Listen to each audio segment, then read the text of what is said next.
It's not about everybody gets through with the first interview or second interview. So you must need somebody who's a professional expertise who can be behind you to tell you this is that one aspect you have to correct.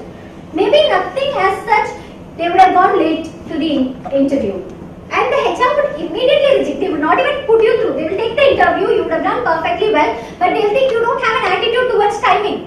First day on fin, and you will have no idea because from the college you are just raw from the thing. One opportunity missed is a lifetime missed. You don't know when the next opportunity will come. Already they need a lot of technical training. They need the certification. The market has so much of technical. What will you know about clinical data management? If they ask you about clinical data management, you will have no idea what it is, and they will ask you internal expertise. And one small bridging of a certification and the beauty is all the engineering students know if they finish BE, do they get a job? They don't get. Every engineering student knows from 12th standard itself, people who are into the all this, they are planning for engineering, they will go for what?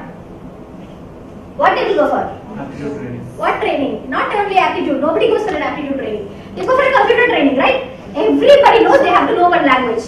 Whatever is the recent one, unless all the engineering students know that directly from college nobody will take. One certification is required, only then you'll be strong in the technical knowledge, only then you can crack through an MNC. But for the life science students, we don't have such clarity. If this is because for them it is clearly mentioned Java or R language or big data, whatever is coming, even non-engineering students will know. Even we will know that what is happening in an engineering thing, the next language has come. If you study that, you will be able to go. But for life science students, we don't have a clear clarity on what is the next thing that is going to take you towards a higher thing. And that exactly brought into this institute. And we had designed the entire course. It's not